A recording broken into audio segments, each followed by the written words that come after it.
Now, maybe you were such a person. Maybe you were a person that wasn't very religious at all. And you were living life like the rest of your extended family. But something came in your heart and you said, you know what? I'm going to take this guidance seriously. I don't know how it happened. Maybe Allah made it happen through some YouTube video. Or it happened through some khutbah you heard, or a friend, or however it happened. But you decided to make a change for the better in your life. And when you start changing the behavior in your life, the first people to see a change in you will be your own family. They will notice it. They will notice that you're not the same anymore. You don't talk the same, you don't act the same, you don't go to the same places, you don't even have the same friends anymore. And this necessarily happens. When you take a turn towards Islam, necessarily you start losing friends. Because your old friends used to do pretty bad things and now you can't do those things with them anymore. So you suffer a loss of friends. And at the same time, your family starts saying you're acting a little too weird. And for the young man, the family might even say, what's that thing on your face? You forgot to shave? What happened to you? And the girl starts wearing hijab and the family might even be in shock. And this is a Muslim family, mind you. They'll say, take that thing off your head. You're going to go out to the wedding looking like that? I can't sit in the car with you like that. What do you think we are? All of a sudden, you're the Islamic role model? Who died and made you sheikh? That all of a sudden we should be looking up to you. Remember what you were like last year, man? You were the party animal. Now you're going to go make salah? Yeah, seriously, please. We know what you're really like. In other words, not only have you lost your friends, from your family you get the nastiest kinds of sarcasm and criticism all the time, all the time. Every chance they get, they say something to you. They say something about your beard. They say something about your habits of making salah. They say something about you going to the ICNA convention. They say something about putting your children in Islamic school. They say something about sending your children to Sunday school, or you getting up for Fajr or Isha and going to the masjid. They'll have some comments for you, and those comments hurt. They burn pretty good.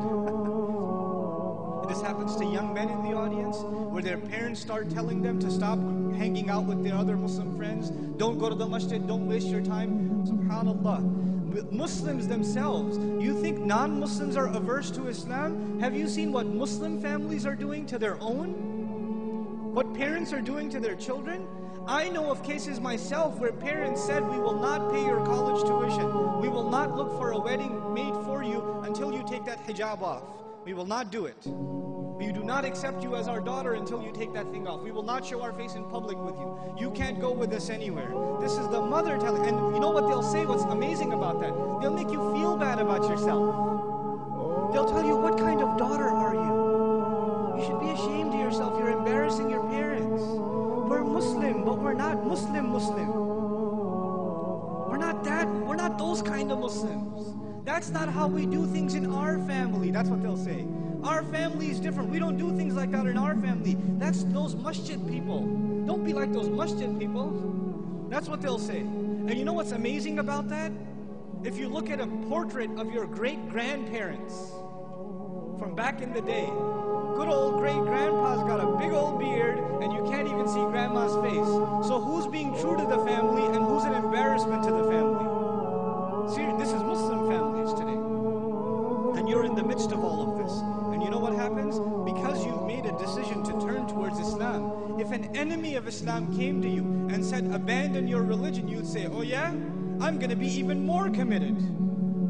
You would become energized in your zeal for the religion when the enemy attacks Islam. We'd get even more fired up. Muslims get fired up in the craziest of ways. Somebody draws a cartoon about the Messenger ﷺ and Muslims go crazy and they'll burn some other guy's car up or break somebody else because they're really angry. But we get fired up when something happens, something questions the dignity of our religion, even if it makes sense or doesn't make sense. But when your own family comes and says, look, I love you, I'm worried about you, I don't want you to become this way. This is the way of the people who fail out of college, who don't have a career, who have miserable lives. I don't want you to fall into this extreme. Somebody is putting you under their influence. You need to get away from them. Genuinely worried about you. And there are parents like that in this audience, actually probably not in this audience, but their children are, and their parents are actually home worrying, what are they learning at the ICNA convention? There are a lot of kids like that here too. And your parents are calling, what, you know, why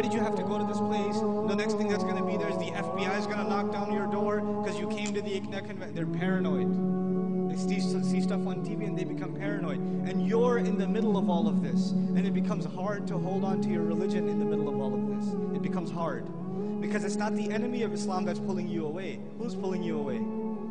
Your own family, your own parents, your own husband, your own wife, your own brother, your own cousins, your own in-laws. They're the ones pulling you away. So how do you deal with that? The most inappropriate response to this pressure is anger. And you know what? That is the most common response too. Your parents start yelling at you for growing the beard, and you're a young, hot-blooded guy. What do? Oh yeah? It's the sunnah. You can't tell me what to do. You're following culture, and I'm trying to follow Islam. And you slam the door in their face. Way to go. Because that's what Allah wants you to do. Yell back at your parents.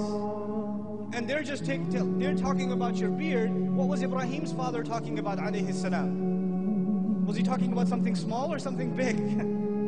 Go make sajda to idols, boy. And does he lose his cool? Does he get angry? We have to learn how to be with our parents.